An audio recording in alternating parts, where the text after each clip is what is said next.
Goeiedag geliefdes, dit is vir my goed om weer saam met u te wees rondom die woord van die Here. En ons is by Titus, die 3de hoofstuk en ons is by vers 9. Maar ek gaan vir die vers 8 ook lees, waar Paulus vir Titus hierdie woorde sê. Dis 'n betroubare woord. En ek wil hê dat jy hierdie dinge beslis bevestig, sodat die wat in God glo sorg kan dra om goeie werke voor te staan. Dit is goed en nuttig vir die mense. Dit is wat Paulus vir Titus gesê het, hoe 'n mens moet lewe, om nie alleen vir jouself nie, maar ook vir jou medemens tot voordeel te wees en tot opbouing van hulle geloof en hulle wandeling met God. Nou gaan ons na die 9de vers toe en praat hy oor die negatiewe. En lig hy vir ons uit, wat moet ons in ons lewe vermy, wat moet ons in ons lewe uitskakel, sodat ons juis nuttig kan wees, sodat ons lewe juis nie nutteloos op aarde kan wees nie, maar dat ons getuies kan wees aan die lewende God, aan die mens daarbuiten. Ek het vir u reeds gesê en ek wil dit net weer bevestig. Geliefdes, ons het 'n verantwoordelikheid om deur ons lewe aan die wêreld daarbuiten te betoon dat ons veranderde mense is. Ons ken die teks, maar kom ons oordink die teks net 'n oomblik. As iemand in Christus is hy 'n nuwe skepsel. Die ou dinge het verbygegaan, kyk, alles het nuut geword. En daarby kan ons aansluit hoeveel skrifgedeeltes wat sê, julle is die lig, julle is die sout, julle is die brief, julle is 'n aangename geur. Daar is 'n reekse teks wat ons in die Bybel kan aanhaal, van u roeping en my roeping op aarde. Maar nou moet ons praat oor iets wat hierdie roeping van God in ons lewe kan veto en wat die werk van die Here skade kan doen. En dit is wat hy dan daar vir ons in die 9de vers sê. Maar vir my, dwaase strydvrae en geslagregisters, en twis en stryery oor die wet, want dit is nutteloos en doelloos. En geliefde, dit gebeur so dikwels in mense se lewe, dat jy in argumente met mense betrek word en betrokke raak. En daar's mense wat altyd 'n argument soek. Weet jy geliefde, dit is vir my een van die tragiese dinge, dat daar mense daarop uit is om jou tog net tot 'n val te probeer bring. Of om jou net iets te laat sê waarop hulle jou kan aankla. Omdat hulle voor die Here skuldig is, wil hulle net iets sê om teenoor jou ook te kan sê, om te sê, maar jy. Ek dink aan 'n geval wat ek gehad het op 'n stadium, waar ek saam met 'n persoon in die kar ry, en ek praat met iemand van 'n ander denominasie. En ek sê vir hom, ek kan ongelukkig nie vandag na jou toe kom nie, ek is op pad om te gaan klas gee by die universiteit. Toe ek klaar gepraat het, toe sê hierdie persoon van my, hoekom lieg jy vir daai persoon? Jy gaan nie universiteit toe nie, jy gaan seminarium toe. My antwoord aan hom was dood eenvoudig, daardie man weet nie wat is 'n seminarium nie. Maar die seminarium is ons universiteit. Dit is waar ons teologiese opleiding gekry het. Maar ek moes eintlik gesê het, ek is op pad om klas te gee aan teologiese studente. Maar toe word ek daaroor aangekla dat ek 'n leuen vertel het, omdat ek gesê het universiteit en nie seminarium nie. My intensies was reg, maar hy het hierdie geleentheid gesoek om te sê, ek soek net iets om jou oorskuldig te bevind. So het mense my al gebel in die verlede, waar ons as kerk dissipline moes toepas op iemand. En hierdie persoon het my gebel en hy het my verseker goed 'n 20 minute en 'n halfuur net vertel hoe sleg en elendig is ons, en het in my persoonlikheid en al ons hele groep se integriteit bevraagteken en ons sleg gesê. Ek het maar net na hom gesit en luister.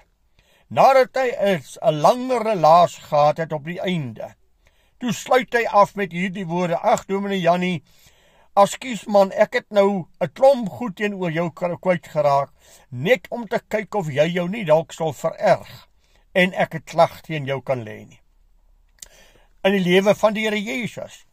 Hoe dikwels is die Here Jesus op die proef gestel dat mense aan hom strikvrae wou vra, dat mense by hom sekere vrae gevra het sodat hulle hom skuldig kon bewys dat iets wat hy sou kwytraak teen die woord van God sou wees, of dat hy die wet van Moses op een of ander wyse sou verontagsaam. Die Here Jesus is aangekla van baie dinge. En elke keer het die Here Jesus maar net hulle harte geken en het hy vir hulle die antwoord gegee om hulle beskaamd weg te stuur. Daarom wil ek vir u sê, dis nie 'n snaakse ding as kindertjies van die Here getoets word om te kyk of hulle nie dalk ergens net iets sal verkeerd doen, sodat ek 'n klag teen hulle het nie, dat ek myself kan regverdig, dat jy maar ook dieselfde dinge doen, of skuldig is, en daarom kan jy nie vir my preek nie, kan my ook nie teregwys nie. Geliefdes, ek wil dit vir u stel. Die Here Jesus is hoeveel keer aangevat oor een enkele ding, omdat hy genesing op 'n Sabbat gedoen het, omdat hy een of ander wonderwerk op 'n Sabbat gedoen het, want dit mag nie op die Sabbat gedoen word nie. Dit staan nêrens in die woord van die Here nie. Die Sabbatdag moet geheilig word. Maar die Fariseërs en die skrifgeleerdes en hierdie Bybelkenners van daardie tyd het oor die 600 ander wette gemaak, naas die 10 gebooie van die Here, oor die 600 ander wette wat hulle die Here Jesus aanskuldig bevind het. En dit was een van daardie dinge, dat jy mag nie op die Sabbat enige iets doen nie. Waarop die Here Jesus Christus hulle telke male geantwoord het. Julle kla my nou aan, omdat ek iemand gesond gemaak het op die Sabbat. Maar sê vir my, wie van julle maak nie sy dier op die Sabbatdag los, om water te gaan drink nie? En as jou kalf in die put val op die Sabbat, gaan jy nie jou kalf uit die put uitred en hom genees of hom herstel nie? Maar julle kla my aan, omdat ek 'n man wat kranklik is, 'n man wat in pyn is, op die Sabbatdag genees het. Selfs op die Sabbatdag het hulle geloop deur die koringlande, en soos hulle loop het die kindertjies, sy disipeltjies, maar net van die are gepluk en geëet. Daaroor was hulle aangekla. Jy mag nie are pluk op die Sabbatdag nie, jy en jou disipels sondig. U sien die geliefde, dit is kleinlikhede en belaglikhede wat die woord van God nie sê nie. En die Here Jesus Christus het elke keer maar vir hulle geantwoord. Onthou u die bergpredikasie, waar die Here Jesus in besonder vir hulle kom sê, julle sê, maar ek sê vir julle. Julle sê, maar ek sê vir julle. En dan kom die Here en kom maak hy die intensie van die woord van God vas. En wys hy hulle tereg dat hulle pakke op mense se skouers laai, wat swaar is om te dra. Hulle maak dit vir mense moeilik om Christene te wees, maar self bewandel hulle nie die pad nie. As ek dan vir iemand anders 'n standaard stel, dan moet ek in elk geval myself heel eers in die rein sit om sê, Here, help my, want ek moet vandag vir mense sê wat sê God se woord. Maar ek wil eers voor u stil word en my eie lewe voor u uitklaar. Jakobus het 'n geweldige woord vir die prediker. Hy sê dat as ek vir ander mense preek en self skuldig sal wees, sal ek onder die oordeel van God kom, dat ek ander mense wil leer, maar ek laai net pakke op hulle en ek self is voor God skuldig. Daarom wil ek vir u sê, as Paulus vir Titus kom sê, moenie betrokke raak by twisvrae nie, moenie betrokke raak by dwaase strydvrae nie, vermy dit. Ag geliefde, daar is mense wat ek na sal luister, wat praat en praat en praat, en ek sal hulle nie antwoord nie. Want elke keer as jy antwoord, mag jy dalk net 'n woord sê, wat hulle kan aanneem en jou ooskuldig kan verklaar. Hulle soek miskien net 'n enkele woord wat jy verkeerd uitspreek. Moenie dwaase strydvrae betrokke raak nie. Moenie strydvrae jouself in begewe nie. Los dit maar net een kant en laat dit verbygaan. Ek luister. Ek sal intens luister na jou. Maar ek gaan miskien nie vir jou 'n antwoord gee nie.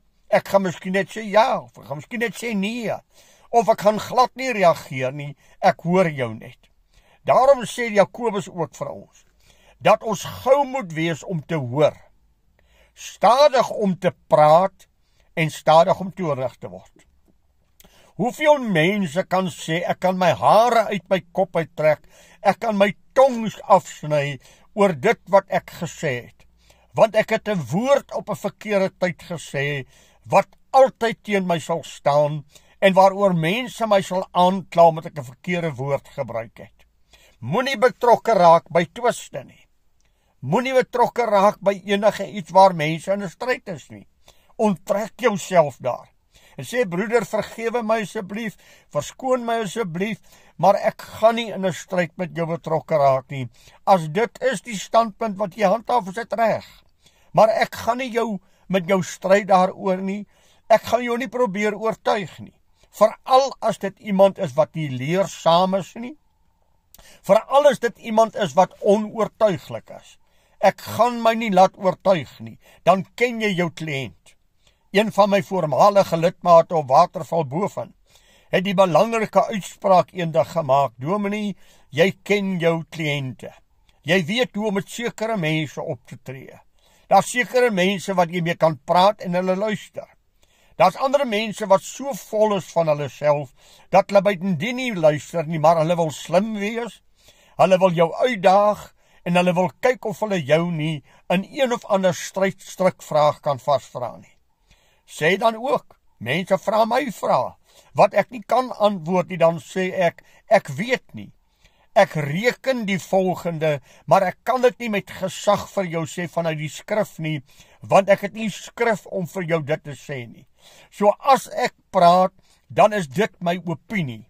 Indien jy nie saam met my opinie stem nie, is dit reg. Dan gaan jy aan met die wyse wat jy glo. Jy sien, daar is mense wat ons moet leer. Ons moet hulle onderrig. Dis ons opdrag in die skrif. Maar ek gaan nooit by strydvrae betrokke raak en ek gaan nooit in twiste betrokke raak nie. Want elke keer wat ek in 'n twis betrokke raak, kan ek iets net laat val. Net 'n verkeerde woord sê. En dit kan 'n geweldige kettingreaksie veroorsaak.